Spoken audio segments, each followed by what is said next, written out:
신명기 21장 10절부터 14절까지 말씀을 우리 같이 봉독하겠습니다.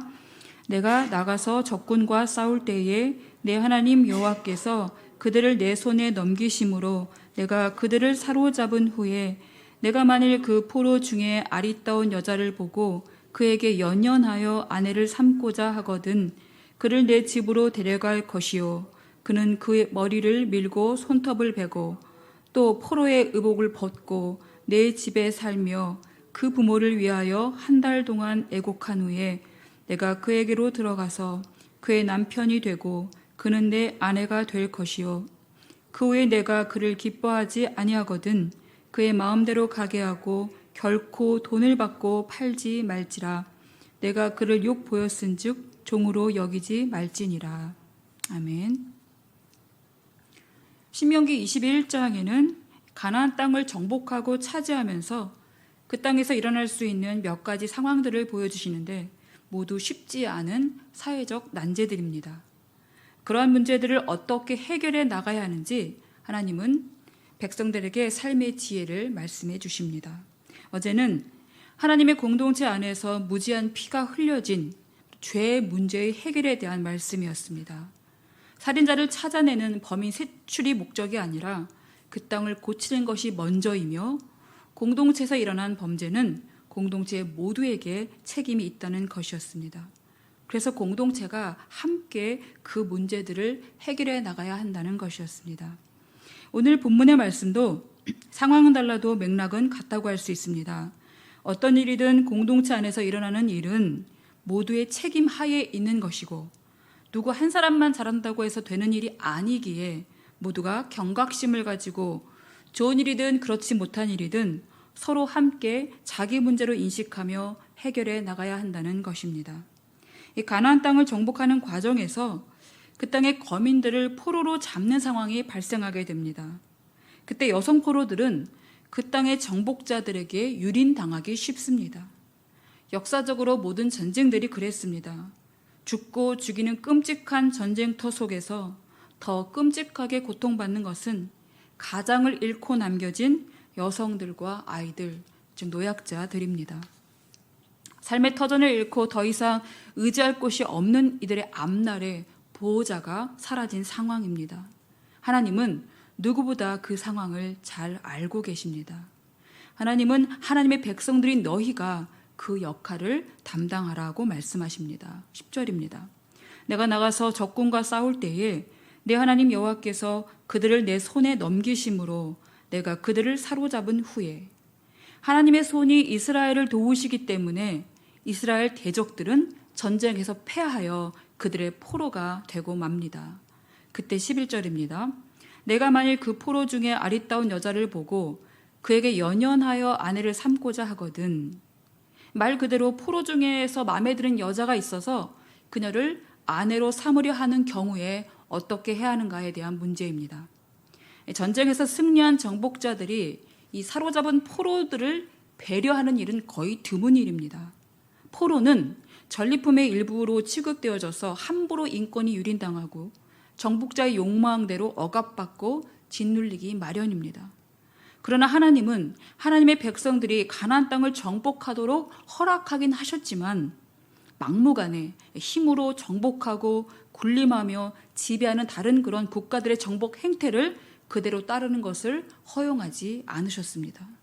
비록 포로라 해도 그 한 사람의 인권이 얼마나 소중한지를 먼저 돌아보게 하셨습니다. 포로를 포로로 여기지 말고 하나님의 형상을 가진 한 사람으로 보라는 말씀입니다. 특히나 포로 중에 아리따운 여자가 마음에 들어서 아내로 삼고 싶어 하기까지 한다면 더더욱 신중해야 한다는 것입니다. 다음을 보면 여성 포로에 대한 하나님의 배려가 얼마나 큰지 알 수 있습니다. 포로를 아내로 삼고자 하거든 12절입니다. 그를 내 집으로 데려갈 것이요 그는 그 머리를 밀고 손톱을 베고 13절 또 포로의 의복을 벗고 내 집에 살며 여성 포로를 함부로 겁탈하거나 첩으로 삼아서는 안 된다는 것입니다. 그녀를 집으로 데려가서 깨끗이 신변을 정돈하고 포로의 신분을 벗기고 새 삶을 마련해 주라는 것입니다. 이것은 포로가 아닌 온전한 아내의 지위를 부여해 주라는 말이죠. 이렇게 여성 포로가 전쟁을 겪은 상황이 얼마나 두렵고 불안할지 그 동태를 살펴주고 그런 낯선 상황에 먼저 잘 적응할 수 있도록 살피고 도우라는 것입니다.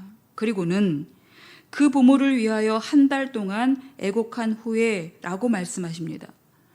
그녀가 자녀의 도리를 다할 수 있도록 죽은 부모를 애도할 시간을 주라는 말입니다. 지금으로 보면 이 장례식을 치르지도 못한 자식이 되어서 나중에라도 회한으로 남지 않도록 부모를 떠나 보낼 수 있는 그 의식을 치를 수 있도록 배려해 주라는 말씀입니다.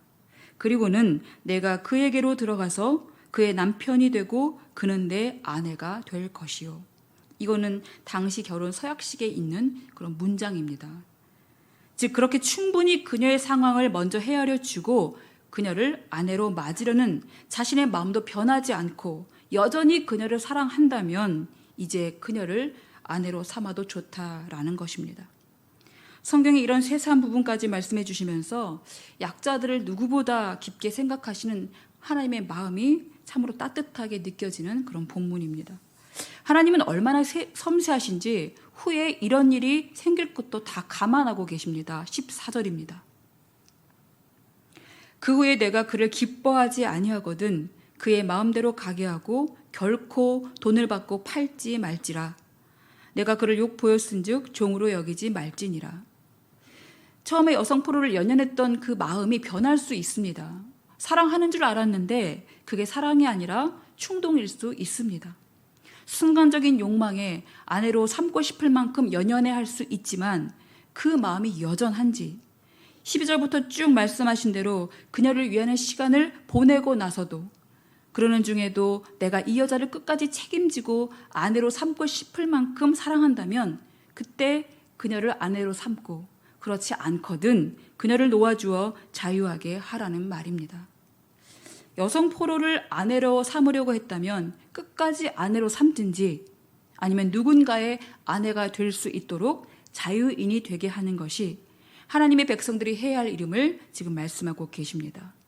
절대 그녀를 돈 받고 파는 인신매매로 물건처럼 취급하거나 욕을 보였으면 남편의 책임을 다할 것이지 자기 밑에 두고 함부로 종 취급하지 말라는 말입니다.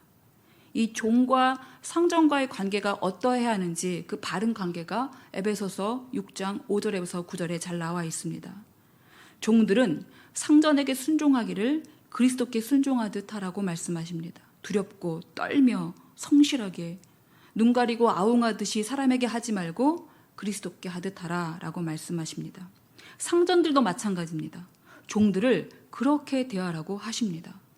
힘으로 위협하는 일을 그치고 너나 종이나 모두의 상전은 하나님이시니 그렇게 주님께서 말씀하신 대로 하라라는 말씀입니다. 종들에게도 상전들에게도 어떤 힘으로 지배하거나 억압받는 관계가 아니라 모두가 다 주님을 섬기는 마음으로 서로가 존중해야 함을 말씀하고 있습니다. 한 사람까지도 소중하게 여기시는 하나님의 마음은 오늘 말씀에서도 그대로 나타납니다. 처음에 연연했던 마음에 아내로 삼으려고 집으로 데려와서 세세하게 돌봐주고 기다려주고 살핀 것처럼 그녀도 그렇게 귀하게 여겨져야 할 사람이라는 것이죠. 하나님의 간섭하시지 않으면 그저 한 명의 포로에서 벗어나지 못할 여성입니다. 포로에서 자유인으로 인권을 존중받아서 어엿한 사회인으로 설 수 있게 기반을 마련해 주시는 분은 오직 하나님밖에 없다는 것을 우리가 알게 됩니다. 지금 세상에서도 이 현대판 노예라는 말이 있을 정도로 보이지 않는 사각지대에서 인권을 유린당하면서 살아가는 사람들이 보도되는 것을 보고 충격을 금치 못한 일이 있습니다. 사람이 자기 힘으로 누군가를 부릴 수 있다는 욕망에 빠지면 죄의 길에서 멈추지 못하고 계속 죄악의 열매를 맺게 되기 때문에 하나님은 처음부터 이 백성들이 작은 죄라고 여겨지는 그 죄도 과감히 끊어내면서 거룩하게 살아가라고 말씀하고 또 말씀하시는 것입니다. 하나님은 우리에게도 말씀하십니다. 세상에서 일어나는 일들을 보느냐고, 특히 약자가 고통받는 현실의 상황들을 보면서 너희는 하나님의 자녀로서 사회의 아픔에 동참하고 그들을 세세하게 돌보며 하나님을 대신하고 있는가? 하나님은 우리들에게도 그들의 보호자가 되라고 말씀하십니다. 누가복음 10장 보시면 선한 사마리아 사람이 바로 그런 사람입니다. 강도를 만난 자는 옷이 벗겨지고 하도 맞아서 거의 죽은 상태까지 갔습니다. 누구든 도울 수 있었지만 그냥 다 지나갔습니다. 그러나 어떤 사마리아 사람이 여행하던 중에 그를 보니까 너무도 불쌍한 것입니다. 긍휼의 마음이 작동한 것입니다. 그래서 그냥 지나치지 못합니다. 가까이 가서 응급치료를 해주고 다 나을 때까지 돌아봐 달라고 주막으로 데려가서 비용까지 지불해 줍니다. 이렇게 한 번 도와주고도 참 대단한 도움이라고 생각되는데 돌아올 때 다시 들러서 그간 이 사람에게 들어간 비용을 다 지불하겠다라고 합니다. 이런 도움입니다. 지금 세상에는 곳곳에 이런 도움이 많이 필요합니다. 물론 이런 도움을 주는 사람들이 있을 것입니다. 그러나 한두 번으로 끝나는 것이 아니라 또 어느 한두 명의 섬김이 아니라 사회 전체가 특히 우리 믿는 자들이 이러한 공동체 의식을 가지고 하나님의 말씀이 실행되는 삶을 살아갈 때 하나님께서 기뻐하시는 사회 그리고 평화의 나라가 속히 도래할 것이고 모두가 그 안에서 참된 사랑과 행복을 누리며 살아가게 될 것입니다.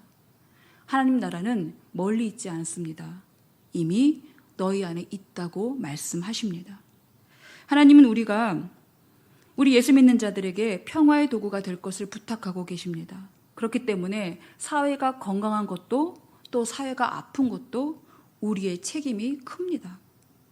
오늘 이 말씀에 귀를 기울여보면 좋겠습니다. 너희들이 내 마음으로 이 세상에서 고통받고 신음하는 자들의 보호자가 되어 살아가라. 나의 손과 발이 되어주라. 그래서 오늘의 기도는 이것입니다. 우리가 하나님의 손이 되어서 손과 발이 되어서 세상에서 가장 어렵고 힘든 이들을 위한 보호자가 되게 하여 주옵시고 할 수 있는 한 선함을 많이 행함으로써 평화의 도구로 살아갈 수 있도록 인도하여 주시옵소서. 우리 이 기도 제목을 놓고 함께 기도하시겠습니다.